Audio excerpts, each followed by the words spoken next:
you. And welcome to the Melissa J Show. My name is Melissa J, and we are coming to you live from our studios here in transgender-friendly North Hollywood, California. And yes, this is my birthday episode, since the show is getting released on my birthday, and it's also my little co-host Melissa J Jr.'s birthday, who is the official photographer here at the Melissa J Show. And what a coincidence, we happen to have the same birthday, although I'm still trying to figure out how I gave birth to a stuffed animal, especially since I don't have a vagina. But here we are. And since it's my birthday, I would like to ask everyone not to ask me how old I am, because you should never ask a lady for her age. And to be totally honest, I don't even know how old I am. You'll have to ask my plastic surgeon. I'm sure she could find it in my medical record somewhere. But keep in mind that just like my hero, Joan Rivers, I'm only getting younger. But since time is moving forward for the rest of you, let's get to the news. And what another coincidence! We are starting out the show with news about someone else who is having a midlife crisis.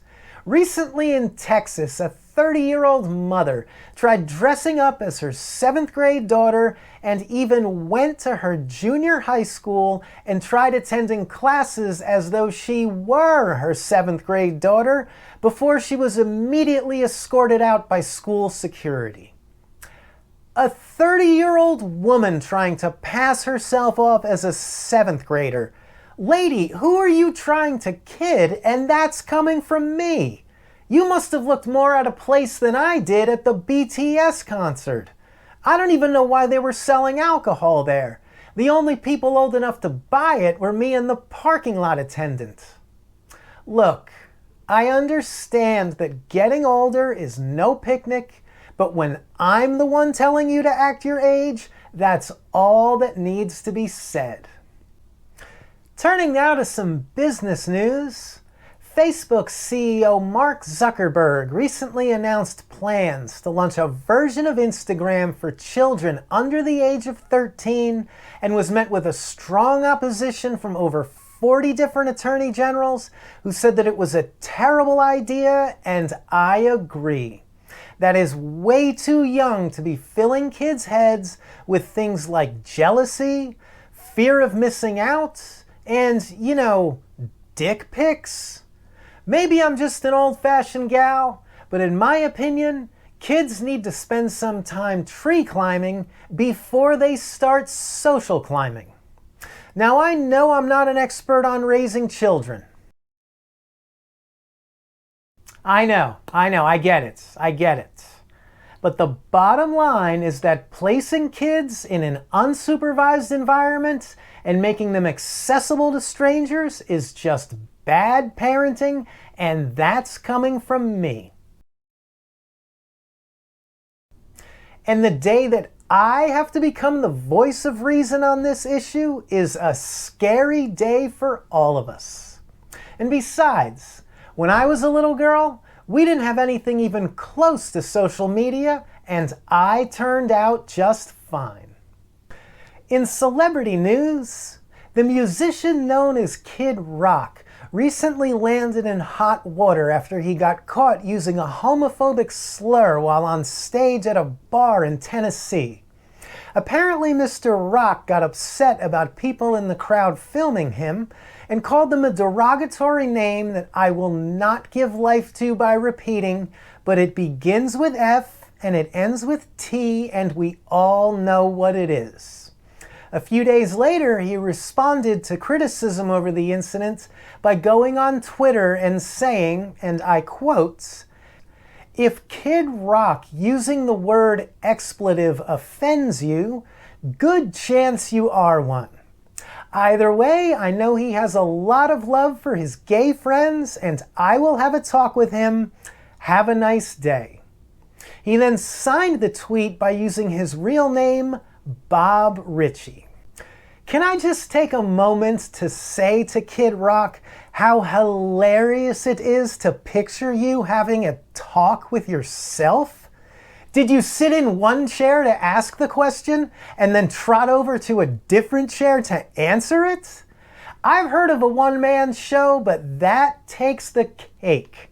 Do you also realize that I have an imaginary dog who takes pictures in purple crayon, and yet I'm the one laughing at you for being delusional?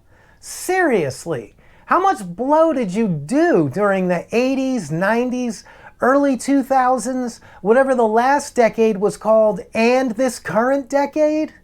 And if there are any doubts as to why I got sober,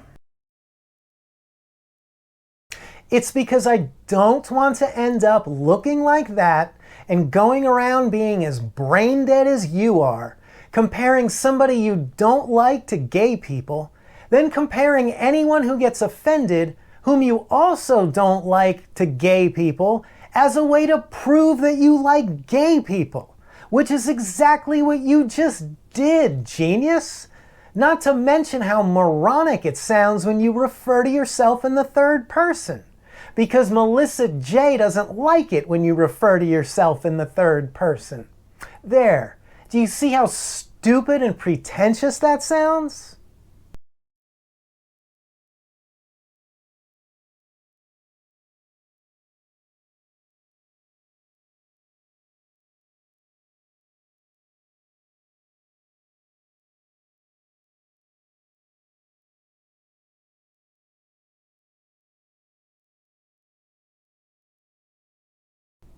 And when I'm the one telling you that you sound pretentious, that's all that needs to be said. But for the record, and please excuse the language here, somebody needs to break the news to Kid Rock and Bob Ritchie that June is National LGBT Pride Month, which is also National Shut the Fuck Up About Us Month.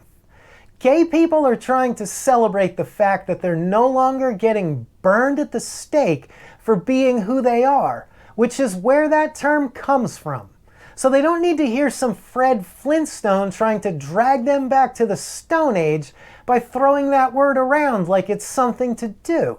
And then claiming that since you have a few gay friends, that makes it okay? Which has got to be some of the most pedestrian logic I have ever heard.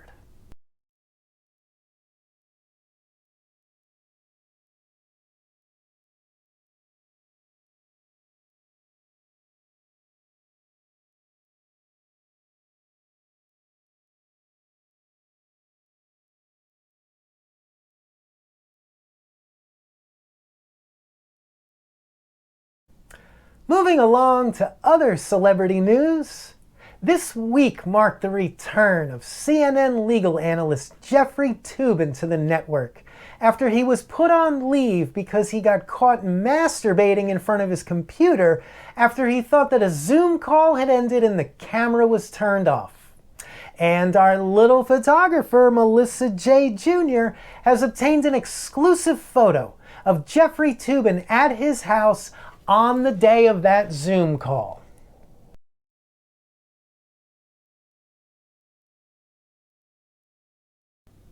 Although I'm not sure why she was in his house that day, but this is an exclusive for our show because no other network was interested in purchasing this photo. We didn't get any offers, but instead we got several restraining orders. But at least now they know who I am. Now, I know that a lot of comics in the industry have been making jokes about this situation because it's so easy to do. But personally, as a writer, I'm trying to avoid grabbing at low-hanging fruit. Because grabbing at low-hanging fruit is what got Jeffrey Toobin in trouble in the first place. All right, I couldn't help that one. Because this is a bit of an awkward situation, and comedy was invented to help us get through the many awkward moments that life throws at us. And since I noticed that his first interview since returning was also a little awkward, let me just say directly to Jeffrey Toobin that if this little comeback doesn't work out, and network television doesn't want you, there's always one place you can go, and that's the world of stand-up comedy. Because as everyone in the industry has noticed, the jokes are just writing themselves. You might as well be the one telling them. And I'm serious about that too. You can bring your dick to the open mic any time and we'll take you in like family. And if you come to an open mic here in Los Angeles, I can guarantee that you will not be the weirdest person in the room. Far from it. Because comedy exists to give all the Jeffrey Toobins of the world a place to call home. As long as you haven't sexually assaulted anyone or done anything inappropriate with minors, you can crash on our couch anytime. And since this is Pride Month, maybe we should acknowledge the fact that anyone sitting around jacking off to internet pornography should be able to take a little bit of pride in themselves too. Not much, but some. Since I know that several of you are actually masturbating to this show right now.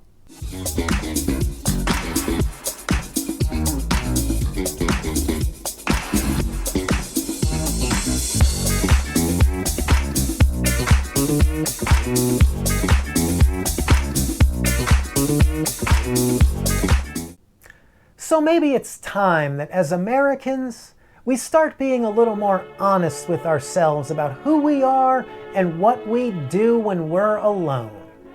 And as this great nation of ours slowly begins to emerge from the worst pandemic that any of us have ever seen, we should acknowledge the national debt of gratitude that we have to the industry of pornography for shepherding America through these difficult times. And I know that personally, I would like to see President Harris and Vice President Biden order that all flags be flown at half staff, no pun intended. But this should be done to say thank you to all the porn stars and cam girls who were the real foot soldiers in this war of solitude that our nation so bravely fought and won. You know, living in Los Angeles has given me the opportunity to meet many people in the sex industry, and they have been some of the most beautifully supportive and intellectual Americans that I have ever met. And there were a few skanks too. I'm not gonna lie, this is LA, but maybe it's time that we put an end, not just to the stigma around pornography, but to the stigma around people like Jeffrey Toobin who enjoy viewing it. And I would say that we should leave Jeffrey Toobin alone, but since we all know what he does when he's alone, maybe that's not such a good idea. All right, I couldn't help that one. But maybe instead of ridiculing him, we should be recognizing him for being the national hero that he is, for helping to put an end to jerkophobia, and yes, I just invented a word.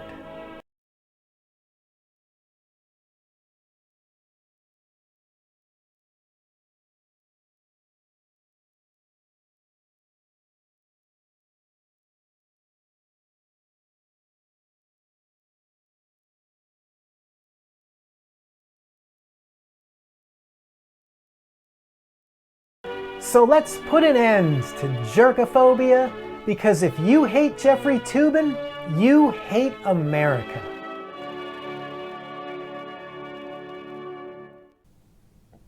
And yes, I just said all of that.